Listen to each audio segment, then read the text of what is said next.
ഇന്നൊരു mango sticky rice ഉണ്ടാക്കിയാലോ? ഞാനിപ്പോൾ നോർമൽ റൈസ് തന്നെ എടുത്തത്, കാരണം സ്റ്റിക്കി റൈസ് എനിക്ക് ഇഷ്ടമായിട്ടില്ലെങ്കിൽ വെറുതെ പൈസ കളയണ്ടല്ലോ എന്ന് വിചാരിച്ച്. അപ്പോൾ ഇതിലേക്ക് ഞാനിനി കുറച്ച് ഈ ഒരു തേങ്ങാപ്പാൽ ഒഴിച്ച് കൊടുക്കുന്നുണ്ട്. ഞാൻ കാര എന്ന് പറഞ്ഞ ബ്രാൻഡിൻ്റെയാണ് യൂസ് ചെയ്യുന്നത്. അപ്പോൾ ഫസ്റ്റ് പാൽ ഒഴിച്ചതിന് ശേഷം കുറച്ച് ഞാനൊരു വെള്ളവും കൂടി ഒഴിച്ച് കൊടുക്കുന്നുണ്ട്. പിന്നെ സ്റ്റിക്കി റൈസ് ആയതുകൊണ്ട് തന്നെ നമ്മൾ യൂഷ്വലി യൂസ് ചെയ്യുന്നതിനെക്കാട്ടിയും കുറച്ചധികം വെള്ളം വേണം. അപ്പം ഞാൻ അങ്ങനെ എടുക്കുന്നുണ്ട്.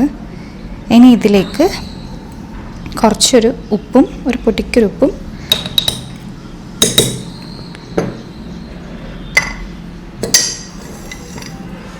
കുറച്ച് ഷുഗർ ഇട്ട് കൊടുക്കുന്നുണ്ട്.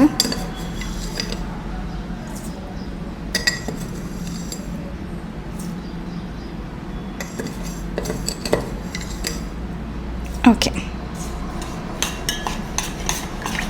ഇത് നമ്മളൊന്ന് ബോയിൽ ചെയ്തിട്ടെടുക്കും. ഇനി നമ്മുടെ റൈസ് കുക്കാകുമ്പോഴത്തേക്ക് നമുക്കതിനുള്ള മേലെ ഒഴിക്കേണ്ട സോസും കൂടി പ്രിപ്പയർ ചെയ്യാം. അപ്പോൾ അത് നമുക്ക് നേരത്തെ എടുത്ത പോലെ തന്നെ തേങ്ങാപ്പാൽ എടുക്കണം.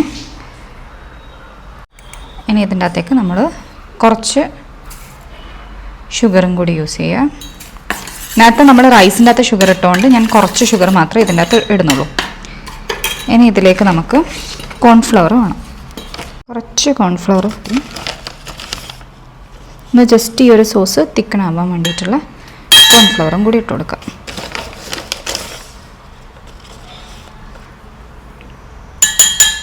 ഓക്കെ,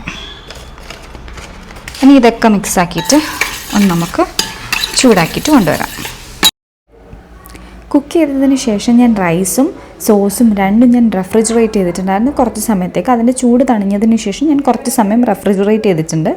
അതിനുശേഷം നമ്മളിതുപോലെ കുറച്ചൊരു എസ്തെറ്റിക്കലി ഒന്ന് സെറ്റാക്കാൻ വേണ്ടിയിട്ടാണ് ഞാൻ ഈ ഒരു രീതിയിൽ സെർവ് ചെയ്യുന്നത്. നോർമൽ രീതിയിൽ സെർവ് ചെയ്താൽ മതി. ഇതുപോലെ റൈസിൻ്റെ അകത്തേക്ക് നമ്മൾ സോസ് ഒഴിച്ച് കൊടുക്കുക. പിന്നെ മൂങ്കാലും പിന്നെ ഈ മാംഗോവും കൂടി വെച്ച് കഴിഞ്ഞിട്ട് നമുക്ക് സെറ്റ് ചെയ്യാം. ഇത് ആക്ച്വലി എനിക്ക് തേങ്ങാപ്പാലൊന്നും ഇഷ്ടമില്ലാത്ത ഒരാളാണെങ്കിൽ പോലും കഴിച്ചപ്പോൾ എനിക്ക് ഇഷ്ടമായിട്ടുണ്ടായിരുന്നു. ഞാൻ ഹസ്ബൻഡിനും കൊടുത്തു, ഹസ്ബൻഡിനും ഇഷ്ടമായിട്ടുണ്ടായിരുന്നു. അപ്പം എല്ലാവരും എന്തായാലും ഇപ്പം മാംഗോ സീസൺ ആയതുകൊണ്ട് തന്നെ ഇപ്പം ഉണ്ടാക്കാനും എളുപ്പമായിരിക്കുമല്ലോ, കാരണം മാംഗോ അവൈലബിൾ ആണ്. അപ്പം ഇതൊക്കെ വെച്ചിട്ടൊന്ന് ഉണ്ടാക്കി നോക്കൂ. വളരെ എളുപ്പത്തിൽ ഉണ്ടാക്കാൻ പറ്റുന്നൊരു ഡിഷും കൂടിയാണ്. അധികം ടൈമൊന്നും എടുക്കുന്നില്ല. നമുക്ക് വേഗം തന്നെ ഇപ്പോൾ ഒരു ഫുഡൊക്കെ കഴിച്ചിട്ട് നമുക്കൊരു ഡെസേർട്ട് ക്രേവിങ് വരുന്നേരം നമുക്ക് വേഗം ഉണ്ടാക്കാൻ പറ്റും. അപ്പോൾ എല്ലാവരും ഒന്ന് ട്രൈ ചെയ്ത് നോക്കുക. ഇതിന് നമുക്ക് സ്റ്റിക്കി റൈസ് വാങ്ങണമെന്നൊന്നുമില്ല. നോർമൽ റൈസിലാണ് ഞാൻ ഉണ്ടാക്കിയത്. നോർമൽ നമ്മൾ ബിരിയാണി റൈസൊക്കെ ഉണ്ടാവില്ല, അത് വെച്ചിട്ടാണ് ഞാൻ ഉണ്ടാക്കിയത്. അപ്പോൾ അങ്ങനെയുള്ള സ്മോൾ ഗ്രെയിൻ റൈസ് യൂസ് ചെയ്താൽ മതി. അതിനെ കൊണ്ട് തന്നെ നന്നായിട്ട് വരുന്നുണ്ട്. അപ്പോൾ എല്ലാവരും ഉണ്ടാക്കി നോക്കിയിട്ട് കമൻറ്റ് ബോക്സിൽ അറിയിക്കുക.